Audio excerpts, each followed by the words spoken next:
नमस्कार, स्वागत है आप सभी का। मैं हूं आपके साथ हितेश व्यास। रात 10 बजे रात पूरे दिन की बात के साथ हम हाजिर हैं, यानी कि मध्य प्रदेश और छत्तीसगढ़ से जुड़ी तमाम अहम खबरें समेटकर डिटेल में आपके सामने रखते हैं। सबसे पहले बात करते हैं उस फिल्म को लेकर जिसकी रिलीज को लेकर जितनी बेसब्री से जमकर विवाद हो रहा है। शुक्रवार को रिलीज हुई है फिल्म आदिपुरुष और इसे लेकर बवाल शुरू हो गया है, क्योंकि डायलॉग्स की भाषा को लेकर मध्य प्रदेश में संस्कृति बचाओ मंच ने फिल्म पर बैन लगाने की मांग कर दी है। संस्कृति बचाओ मंच का यह तर्क है कि ऐसे डायलॉग हिंदुओं की धार्मिक भावनाओं को ठेस पहुंचा रहे हैं। वहीं कांग्रेस ने भी फिल्म पर प्रतिबंध लगाने की मांग की है।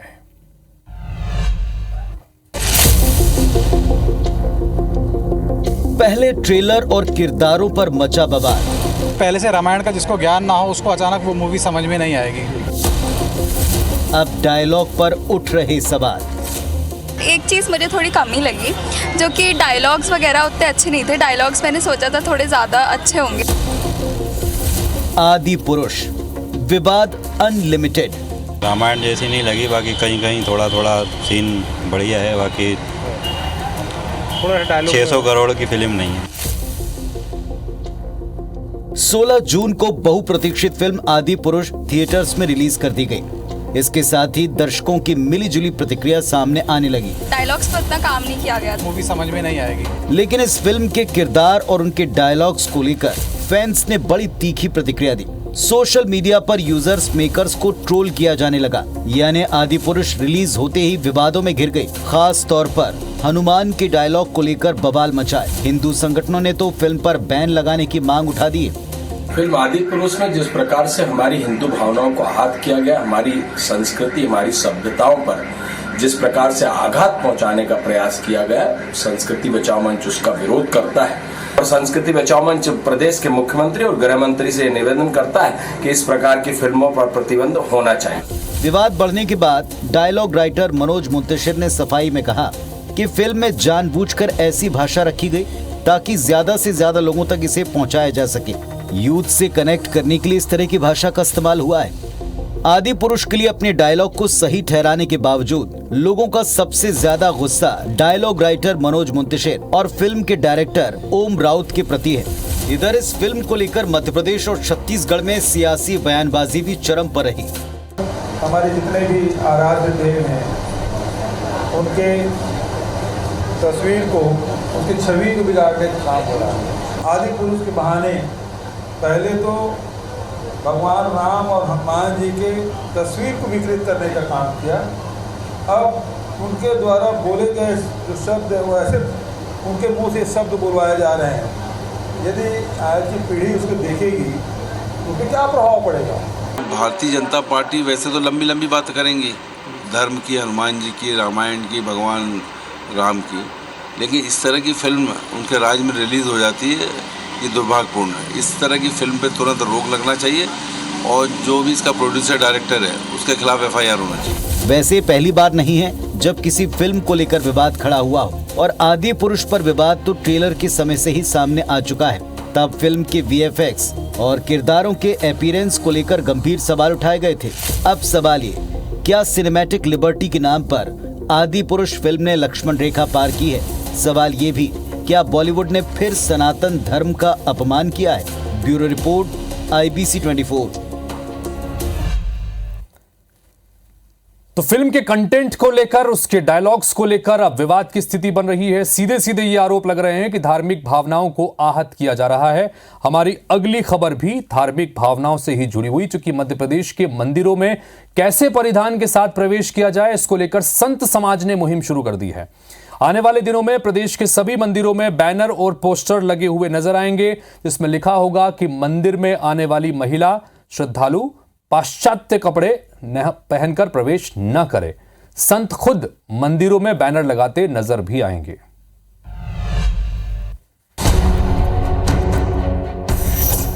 मध्य प्रदेश के मंदिरों में एंट्री के लिए ड्रेस कोड को लेकर संत समाज ने अभियान छेड़ दिया है। संत समाज का मानना है कि मंदिरों में परंपरा और मर्यादा का पालन जरूरी है।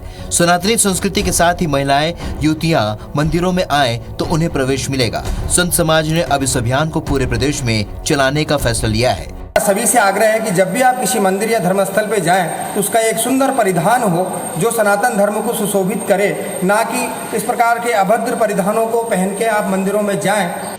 महिलाएं कुछ भी पहनकर मंदिरों में जा रही हैं, ये ठीक नहीं है। ये हम लोगों ने ये फैसला लिया है कि हम लोग यहाँ एक बैनर लगाएं और बैनर लगा के अगर कोई भी महिला, कोई भी बच्ची हैं, हमारी माताएं बहनें अगर पाश्चात्य संस्कृति वाले कपड़े पहनकर यहाँ पर आती हैं तो उनको हम लोग एक बैनर लगा के उनको ये संदेश दें कि आप ऐसे कपड़े पहनकर कृपया कम से कम मंदिर में तो प्रवेश ना करें। खरगोन के 2 प्राचीन मंदिरों में इस तरह का नोटिस बोर्ड लगाया गया है। श्री सिद्धनाथ महादेव और श्री सिद्धिविनायक गणेश मंदिर में महिलाओं और पुरुषों से मर्यादित वस्त्र पहनकर ही एंट्री की अपील की गई है, जिसका श्रद्धालु भी स्वागत कर रहे हैं। नई पीढ़ी है जो अब फैशन के हिसाब से छोटे वस्त्र पहन के मंदिर में दर्शन के लिए आते हैं, उनसे विशेष आग्रह है कि वे अपनी भारतीय वेशभूषा में आएँ और मर्यादित वस्त्र पहन के आए। मंदिर समिति ने सही निर्णय लिया है, मतलब महिलाओं और पुरुषों को छोटे वस्त्र पहनकर नहीं आना चाहिए, अच्छे वस्त्र पहनकर आना चाहिए और भारतीय संस्कृति का पालन करना चाहिए।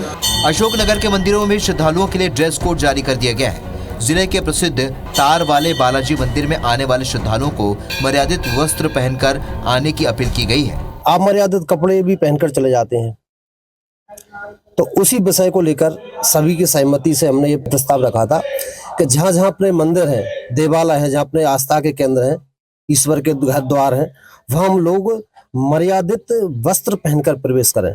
पश्चिमी परिधान पहनकर मंदिर में नो एंट्री का फरमान सिर्फ मध्य प्रदेश में ही जारी नहीं किया गया, बल्कि महाराष्ट्र, उत्तराखंड और यूपी समेत कई राज्यों के मंदिरों में ये पहले से लागू है। तो लव जिहाद पर मचे सामाजिक और सियासी घमासान के बीच जबलपुर में हिंदू धर्म सेना ने एक ऐसा अभियान छेड़ दिया है जो विवाद को और हवा दे सकता है।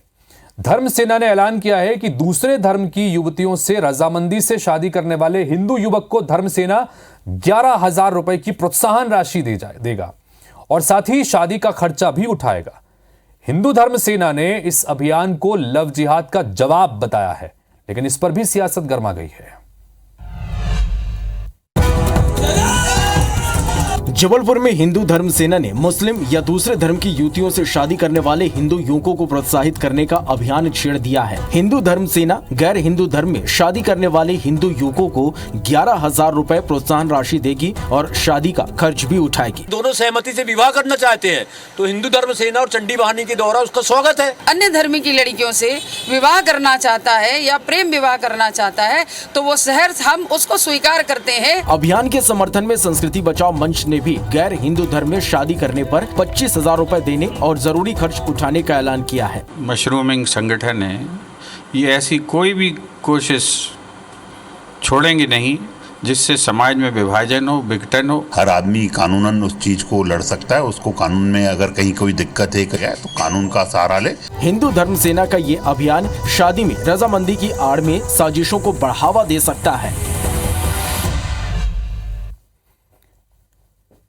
इधर भारतीय जनता पार्टी के प्रदेश अध्यक्ष अरुण साव ने कहा है कि टिकट किसे मिलेगा ये तो समय बताएगा, लेकिन ये तय है कि जिताऊ और टिकाऊ प्रत्याशी भाजपा की ओर से मैदान में उतरेंगे छत्तीसगढ़ में। उन्होंने कहा कि भाजपा की चुनाव समिति और पार्लियामेंट्री कमेटी टिकट तय करेगी, एक एक कार्यकर्ता पार्टी के निर्णय का पालन करेगा। कर्नाटक में धर्मांतरण विरोधी कानून वापस लेने पर के मसले पर जब सवाल किया गया तो उन्होंने कहा कि कांग्रेस ने हमेशा से हिंदू समाज और बहुसंख्यक समाज के खिलाफ तुष्टीकरण का काम किया है। धान और किसान के मुद्दे पर अरुण साव ने कहा कि आज धान की अगर व्यवस्थित खरीदी का सिस्टम बना है तो ये बीजेपी सरकार की देन है। इधर शिवरी नारायण में भाजपा प्रवेश उत्सव को लेकर खड़े हो रहे सवाल पर कहा कि मेरे संज्ञान में आई है ये बात और इस पर मैं चर्चा करूंगा, लेकिन मुझे नहीं लगता कि ऐसा कुछ हुआ होगा। कांग्रेस इस पर प्रोपेगेंडा कर रही है। बता दें कि शिवरी नारायण में इस तरह की खबरें निकल के सामने आई थी कि प्रवेशोत्सव के दौरान कुछ ऐसे लोगों को पार्टी में शामिल कर लिया गया जो मृत हो चुके हैं, जो मृतक हैं, यानी जो जीवित ही नहीं है, उनको पार्टी ने अपना मेंबर बना दिया और इस पर बवाल मचा है। स्पष्ट रूप से जिताऊ और टिकाऊ प्रत्याशी भारतीय जनता पार्टी देगी। कांग्रेस पार्टी हमेशा से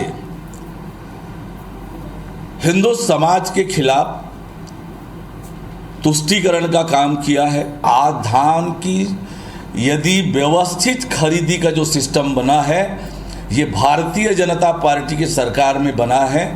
समर्थन मूल्य में लगातार वृद्धि नरेंद्र मोदी जी के नेतृत्व वाली सरकार के कारण हुआ है। आपने ये बात मेरी संज्ञान में लाई है, मैं इस पर चर्चा करूंगा, लेकिन मुझे नहीं लगता है कि ऐसा कुछ हुआ होगा। ये कांग्रेस प्रोपोगेंडा कर रही है। इधर छत्तीसगढ़ में विधानसभा चुनाव 2023 से ठीक पहले सर्व आदिवासी समाज ने दोनों राष्ट्रीय दलों के खिलाफ मोर्चा खोल दिया है। अपने अधिकारों के लिए सत्ता में काबिज होने के लिए 50 सीटों पर अपना प्रत्याशी खड़े करने सहित समाज के उन तमाम बड़े नेताओं का बहिष्कार भी करने का ऐलान किया गया है जो राजनीतिक बड़े पदों पर रहे हैं। सर्व आदिवासी समाज के प्रदेश अध्यक्ष अरविंद नेताम ने कहा कि छत्तीसगढ़ बनने के बाद से प्रदेश में आदिवासियों के लिए बने हुए कानून उनके संवैधानिक अधिकार का लगातार हनन हो रहा है। सरकार आदिवासियों के किसी मुद्दे पर ना तो बात करना चाहती है और ना ही उनको दिए गए कानूनी अधिकार को देना चाहती है। उन्होंने कहा कि 2023 का चुनाव आदिवासी समाज विधानसभा चुनाव अपनी समस्या के निदान के लिए लड़ेगा। सर्व आदिवासी समाज पूरे रिजर्व सीट में जो 29 करीब हैं उसमें चुनाव मैदान में समाज की तरफ से उम्मीदवार उतारेंगे। इसके अलावा भी 20 ऐसे जनरल सीट हैं जहां 20 से 40% मतदाता आदिवासी समाज के हैं।